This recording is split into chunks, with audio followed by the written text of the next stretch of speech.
Salam, saudara-saudari terkasih dalam Tuhan. Senang sekali bisa kembali menyapa Anda semua di channel ini. Hari ini kita akan merenungkan sebuah kisah yang luar biasa, sebuah kisah tentang penantian, iman, dan janji Tuhan yang tak pernah gagal. Mari kita buka bersama-sama Injil Lukas pasal 1 ayat 5-25. Kisah ini membawa kita pada zaman Raja Herodes, Raja Yudea. Di sana hiduplah seorang imam bernama Zaharia dan istrinya Elizabeth. Alkitab menggambarkan mereka sebagai pasangan yang benar di hadapan Allah dan hidup menuruti segala perintah dan ketetapan Tuhan dengan tidak bercacat. Wow, ini adalah gambaran pasangan yang ideal, bukan? Mereka adalah orang-orang yang setia, yang hatinya tertuju pada Tuhan. Namun, di balik kesalehan mereka, ada satu kesedihan yang mendalam. Mereka tidak mempunyai anak, sebab Elizabeth mandul dan keduanya telah lanjut umurnya. Bisa kita bayangkan, di tengah budaya yang saat itu menganggap keturunan sebagai berkat dan tanda perkenanan Tuhan, kemandulan tentu menjadi beban yang berat. Mungkin ada bisik-bisik tetangga, tatapan iba, atau bahkan pertanyaan-pertanyaan yang menyakitkan. Bertahun-tahun mereka berdoa, bertahun-tahun mereka menanti, namun jawaban seolah tak kunjung datang. Mungkin di antara kita juga ada yang sedang berada dalam posisi menanti seperti ini. Menantikan pekerjaan, menantikan pasangan hidup, menantikan kesembuhan, atau menantikan jawaban atas doa-doa kita yang terasa sudah begitu lama. Kita panjatkan, kisah Zaharia dan Elizabeth ini sangat relevan untuk kita. Suatu hari, Zaharia mendapat giliran untuk bertugas di bait Allah. Ini adalah sebuah kehormatan besar bagi seorang imam. Ia masuk ke dalam bait suci untuk membakar ukupan. Sementara seluruh umat berdoa di luar, dan disinilah momen yang mengubah segalanya terjadi. Saat Zaharia sedang sendirian di hadapan Tuhan, muncullah seorang malaikat Tuhan berdiri di sebelah kanan mezbah pembakaran ukupan. Namanya Gabriel. Coba kita posisikan diri kita sebagai Zaharia. Tentu saja ia terkejut dan menjadi takut. Ini bukan kejadian sehari-hari. Namun malaikat itu berkata, "Jangan takut hai Zaharia, sebab doamu telah dikabulkan dan Elizabeth, istrimu, akan melahirkan seorang anak laki-laki bagimu, dan haruslah engkau menamai dia Yohanes." Perhatikan kalimat ini, doamu telah dikabulkan. Doa yang mana? Sangat mungkin ini adalah doa yang sudah mereka panjatkan sejak puluhan tahun yang lalu. Doa yang mungkin sudah mereka lupakan. Doa yang mungkin sudah mereka anggap tidak akan pernah dijawab. Tapi Tuhan tidak pernah lupa. Setiap doa, setiap seruan hati kita didengarnya.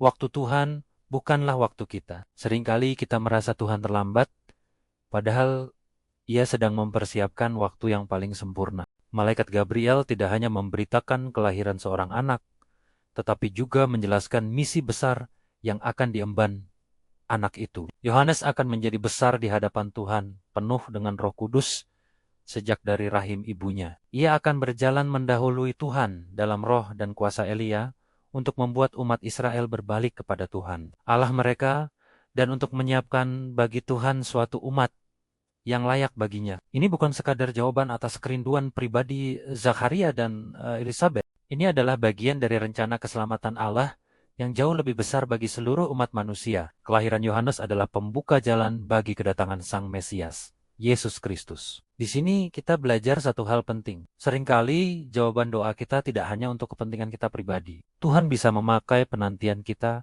pergumulan kita, dan bahkan jawaban atas doa kita sebagai bagian dari renkanania yang lebih besar untuk memberkati orang lain. Jadi, jangan pernah meremehkan apa yang sedang Tuhan kerjakan dalam hidup. Namun, bagaimana reaksi Zakaria setelah puluhan tahun berdoa dan menanti? Apa yang ia katakan? Ia berkata kepada malaikat itu, "Bagaimanakah aku tahu bahwa hal ini akan terjadi, sebab aku sudah tua dan istriku pun sudah lanjut umurnya?" Sebuah pertanyaan yang sangat manusiawi, bukan? Logikanya memang berkata demikian. Secara biologis, itu mustahil. Zakaria adalah seorang imam yang tahu betul kuasa Allah. Ia tahu kisah Abraham dan Sarah. Namun, ketika mukjizat itu ada di depan matanya, keraguan justru menguasai hatinya. Imannya goyah oleh logikanya sendiri. Ia meminta tanda, seolah-olah penampakan malaikat di dalam bait suci belum cukup menjadi tanda. Saudara-saudari, seberapa sering kita seperti Zaharia? Kita berdoa dengan sungguh-sungguh, meminta Tuhan melakukan perkara besar. Tapi ketika Tuhan mulai bergerak dan menunjukkan kuasanya, kita justru ragu.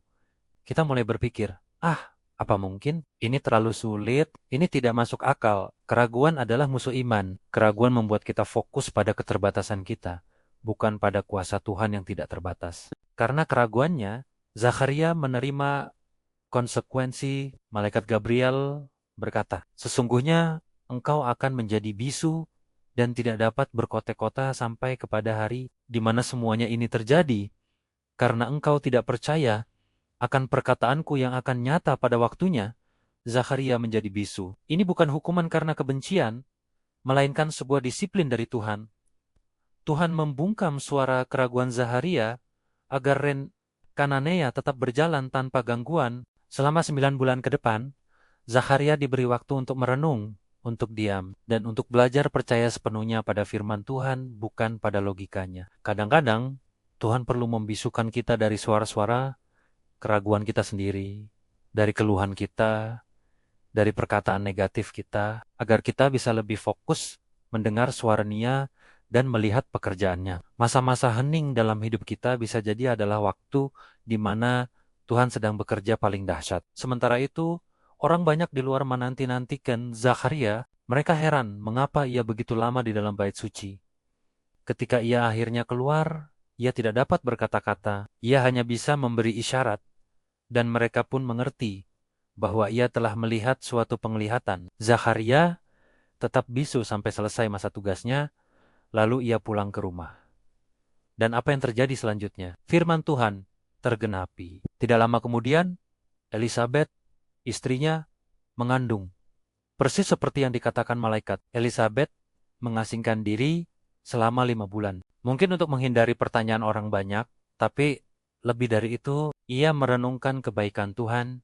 Ia berkata, inilah suatu perbuatan Tuhan bagiku. Sekarang ia berkenan menghapuskan aibku di depan orang. Perhatikan kontras antara Zakharia dan Elisabeth. Zakharia, sang imam yang melihat malaikat, justru ragu. Sementara Elisabeth, yang hanya mendengar kabar dari suaminya yang bisu, langsung percaya dan bersyukur. Iman tidak selalu bergantung pada apa yang kita lihat atau siapa kita. Iman adalah respons hati yang memilih untuk percaya pada janji Tuhan, meskipun keadaan terlihat mustahil. Elisabeth melihat kehamilannya sebagai bukti perkenanan Tuhan, sebuah anugerah yang menghapus rasa malunya. Saudara-saudari yang terkasih, apa yang bisa kita pelajari dari kisah ini? Pertama, Tuhan mendengar setiap doa kita.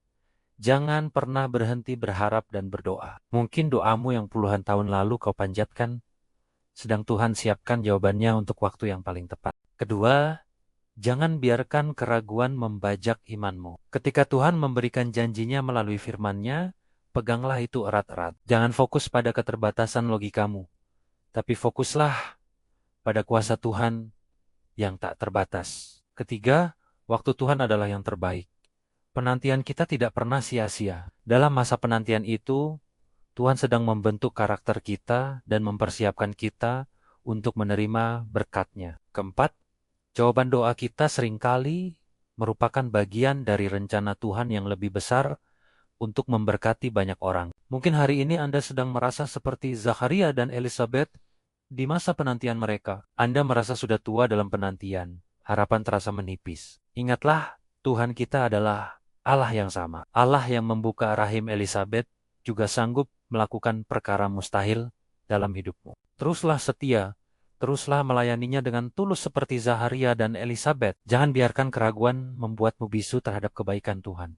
Sebaliknya, biarlah iman membuatmu bersuara dan bersyukur seperti Elisabeth. Percayalah, janji Tuhan akan nyata pada waktunya. Teruslah berpegang padanya. Tuhan Yesus memberkati kita semua. Terima kasih sudah bergabung dalam renungan hari ini. Jangan lupa untuk like, subscribe, dan bagikan video ini agar lebih banyak orang yang diberkati. Sampai jumpa di video selanjutnya. Salam.